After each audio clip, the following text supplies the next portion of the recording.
Təzəsiz. Ümid edirəm ki, hər şey yaxşıdır. Bu gün mətnlərdə, mətn suallarında, demək xüsusən də 10-11-lərdə ən çox bal gətirən sual tiplərindən birinə nəzər yetirəcəyik. Ümumiyyətlə mətnlərdə bir 10-a yaxın, deyərdim onu keçməzdi, sual tipləri var ki, hansı ki, onları öyrənsək, mətnlərdə tam bal almaq mümkündür.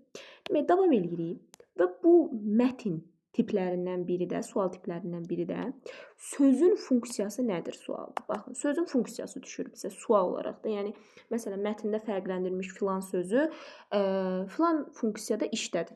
Aydın filan funksiya deyən kimi ümumiyyətlə bu sözü yadımızda saxlayır. Funksiya deyən kimi mənim indi izah edəcəyim qaydaya nəzər yetiririk. Baxın, davam edirik.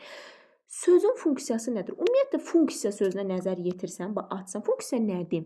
Bir şeyin vəzifəsi, bir şeyin həyatda tutduğu missiya. Aydındırmı? İndi sözün funksiyası da, məsələn, sən ümumiyyətlə cümlələrdə işlədirsən də sözlər və həmin sözlər sənin danışmaq istədiyin şeyin məqsədinə xidmət edir də, düzdür? Yəni həmin sözün bir funksiyası, bir məqsədi var. Aydındırmı? İndi davam edirik ki, sözün funksiyası. Sözün Azərbaycan dilinin qrammatikasında 3 dənə funksiyası var. 1. Poetik, informativ, terminoloji. Aydındır. Poetik funksiya nə edilir? Poetik funksiya sözün məcazi mənada işlənməsidir. Yəni sənə bir söz deyir və sən onu məcazi mənada işlətməlisən.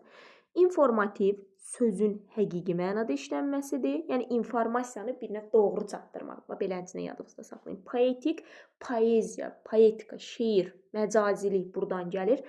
Terminoloji isə sözün termin kimi işlənməsidir. Bunları qəşəng dəftərimizə qeyd edirik. Davam edirik. İndi təbii ki, nümunələr olmazsa olmaz. Bir söz üzərində, güc sözü məsələn üzərində gəlin biz fikrimizi əsaslandıraq. Güc sözü poetik, yəni məcazilik bildirməlidir. Məsələn, tutalım deyirəm ki, taleyin gücü danılmazdır. Danılmazdır.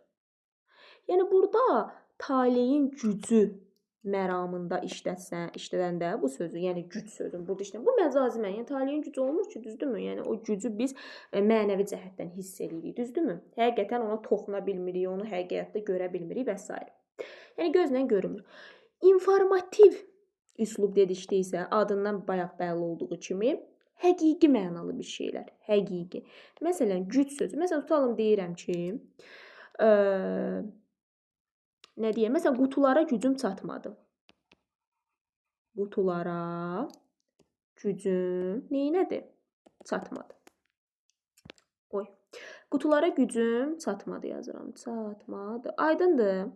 Demək, burada artıq mənim həqiqi, bu gücdən söhbət gedir artıq burada. Yəni mənim həqiqi qolumun gücü, qüvvətindən söhbət gedir və həqiqi mənadadır. Ona görə informativdir. İndi terminoloji. Terminoloji isə dedik termin kimi. Terminoloji adından kökü də var, termin. Aydındır. Terminoloji, yəni termin mənasında işlənməsidir bunun, düzdürmü? Məsələn, belə işlətdikdə artıq mənim ağlıma nə gəlir? Digər elm sahələrin artıq bura yadıma salmalıyım. Məsələn, tutalım, fizikada güc var idi. Məsələn, deyirəm ki, gücün,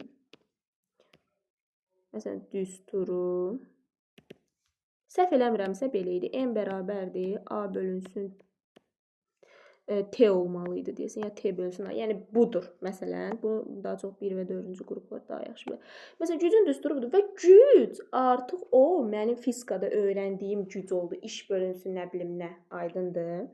Artıq belə oldu. Belə, yəni gördüyümüz kimi biz bir dənə sözü, güc sözün 3 dənə funksiyada işlədə bildik. Bu da oldu sözün funksiyası. Bu qədər sadə.